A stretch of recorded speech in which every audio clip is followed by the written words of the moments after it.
So I very obviously live in the city, and there's never going to be a perfect time to record these videos, and I'm tired of putting it off because my spirit guides are letting me know that I need to do them. So I created this hybrid deck. It's 74 cards based on the 24 major arcana, the 12 astrology signs, and whatever other inspirational messages I was guided to paint during kind of really a lot of it was during a 2-week holiday blitz from work. And then since then, I've kind of been in a fasting state, and I've just been painting rather diligently since December and getting these messages that I should start sharing my work publicly and the channeled messages I'm receiving. However, I'm in the process of putting on an addition onto my home, and I kept waiting for the perfect time. But alas, here I am outside. It's noisy in the city, and I am going to share my first reading. So Dreaming of Home is the first card that I pulled. I'm going to look through my booklet. And it says, "You beam when you remember that beautiful dream place where you will one day return." And this message is important because not everyone understands that they do have a soul, that they are infinite. No matter what churches have tried to trick you into believing, you are all divine. You are all loved. On the other side of the veil, there is no death and there is no fear. And the reason we love sleep so much, it came to me last night, in fact, that feeling when you do feel enveloped in unconditional love before you go to sleep. That is also reportedly how everyone feels when they cross through the veil. When they come back, because they choose in their near-death experience to return to Earth, they always mention that feeling and how wonderful it is. People who do out-of-body experiences also talk about this. What I've come to know is that Earth is the school that we are in right now, but our true home that we're dreaming of, that we love so much, we experience in our subconscious, and we experience, in our subconscious. So dreaming of home is really dreaming of being in that wonderful place, not this earth, but the infinite space where we will all one day be together and where we are all happy together. So that's what the first card is about. And I think that's a great introduction to really what this message is about.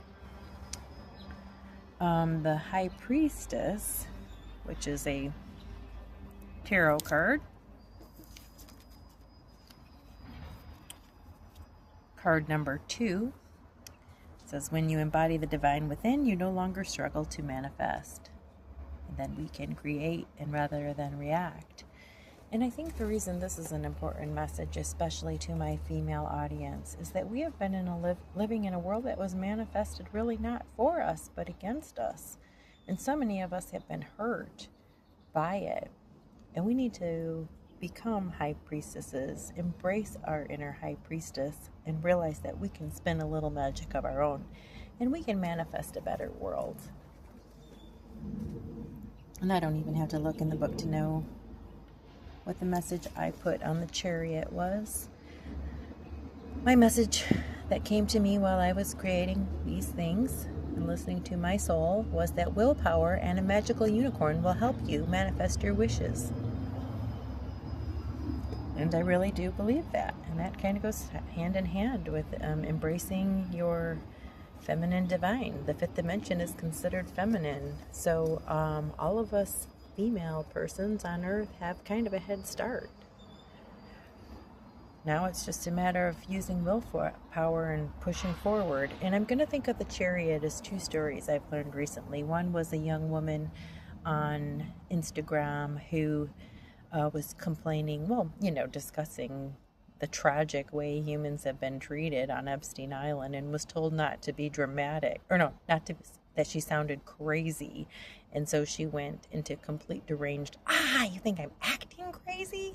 And kind of did like a rabid behavior. And another friend yesterday did something very similar when a man got aggressive driving next to her because she was driving too slowly, and he started to flip her off, and he was in a way bigger vehicle, and she just said, "Fuck you, privileged white man, fuck you, privileged white man," over and over and over again.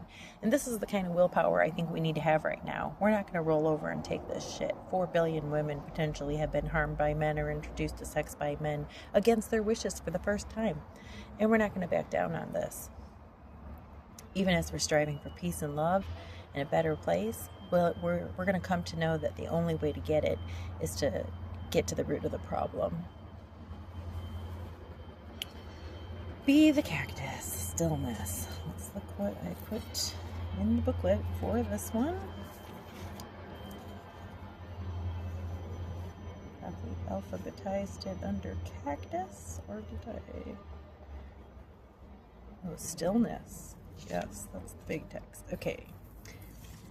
Remember that many of our problems can be resolved by silence. Don't forget to meditate. Wow, if there's a message to take away from today, the really most important thing is, yes, we are all infinite souls. We are all God. We are all the collective. We are the source. We are the creator. How do you tap into that? With silence and stillness. The thinker says the exact same thing. The answers lie within. You must listen. I used to think I was thinking and that I had an advanced and gifted intellect, and now I've realized my thinking is really just listening. I thought that was my voice. That's the voice of my higher self. I guess is my voice, but yes, somebody who has wisdom beyond this earth is the one I need to listen to. That version of me. And let's just see what it actually says. It's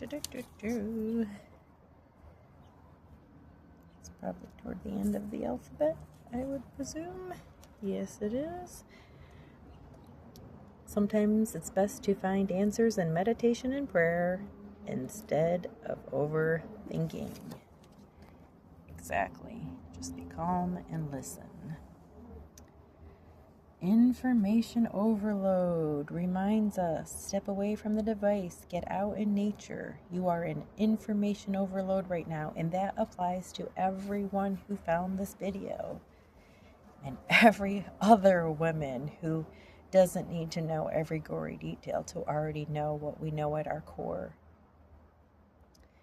That there are a lot of people that harm us on this earth. And we need to stop being polite. We need to be the rabid animal. We need to do whatever it takes to get out of dangerous situations and to protect other females and stop letting them divide us. We'll figure out who the good guys are, and they will become our army, because it's going to take a human army to do sort of a citizen's arrest of things, essentially. We can't just expect the corrupted government to arrest itself, now can we?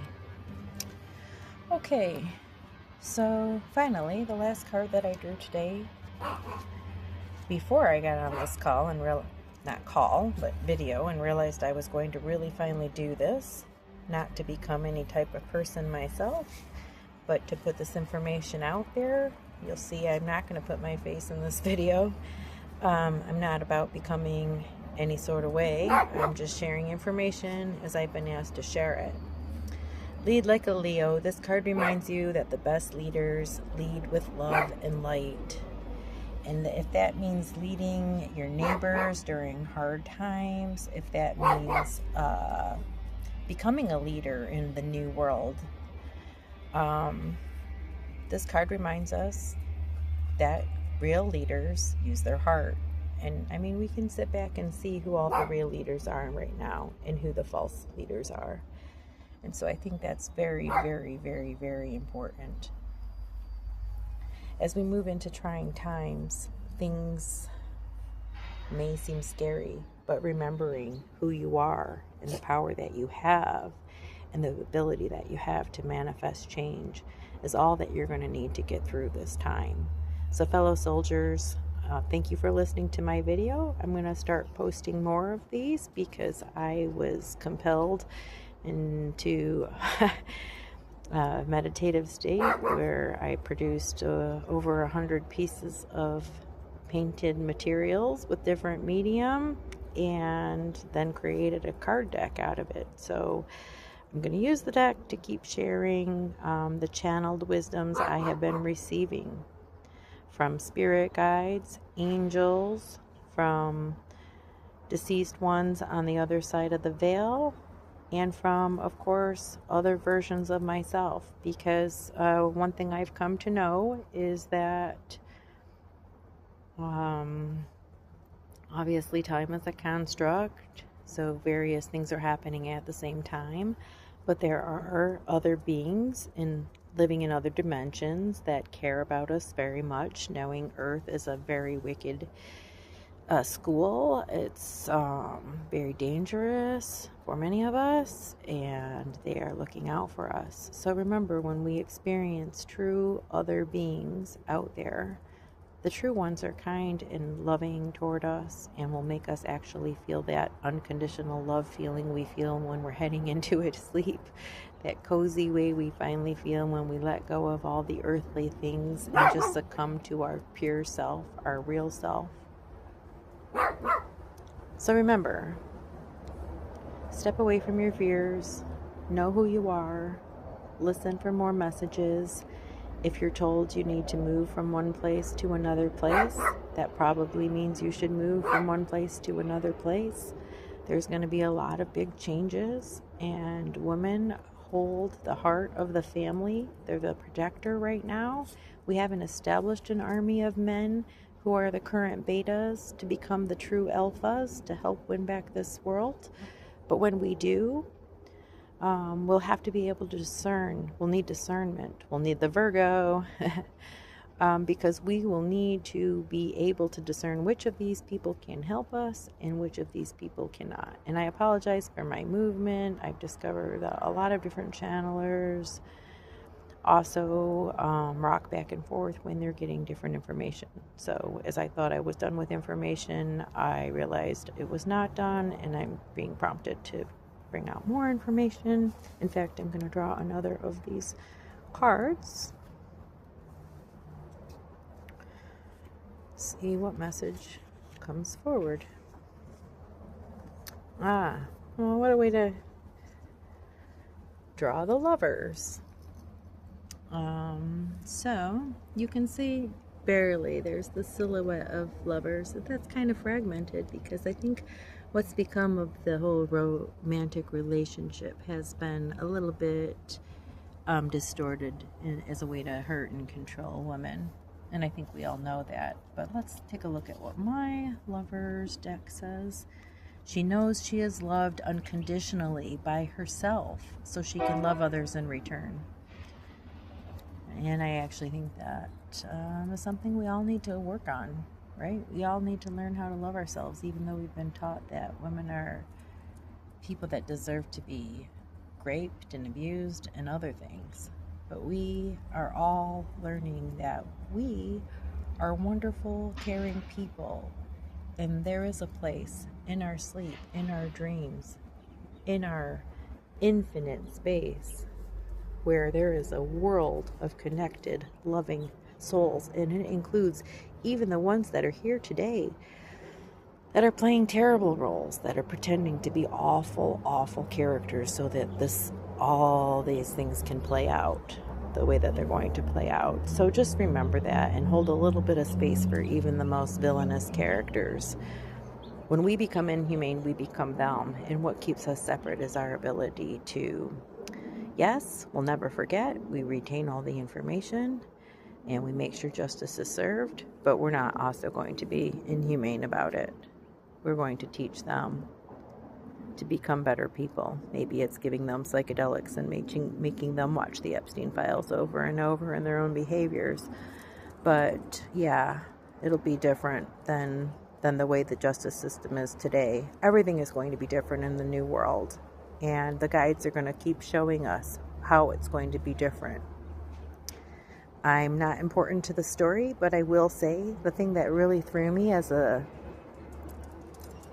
somebody who had been agnostic, who started to know the truth because these videos finally were revealed to me, watching near-death experiences, relating that to past written works about near-death experiences throughout time, just everything. It all kind of came together between the neuroscience and the spirituality. But I guess the only thing that's special about me is for the longest time during Trump 1.0, I was trying to, even before leading up to that, I was working on a book on how to make utopia on Earth. And what I discovered was that Earth already exists. It was not actually Earth, it's heaven.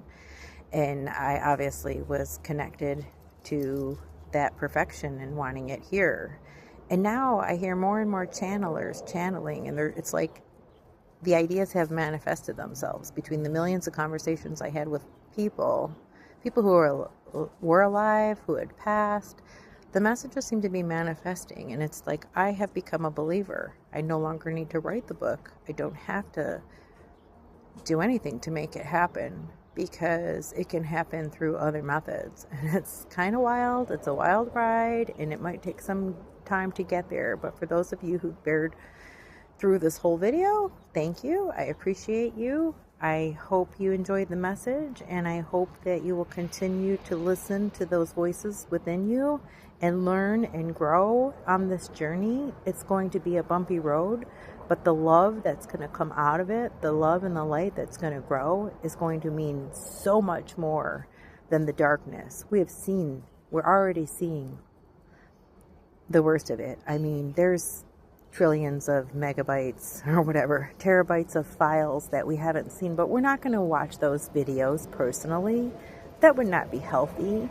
That would be child pornography. So, we know what we know. We don't have to dig deeper. We know that there's going to be repercussions for these behaviors.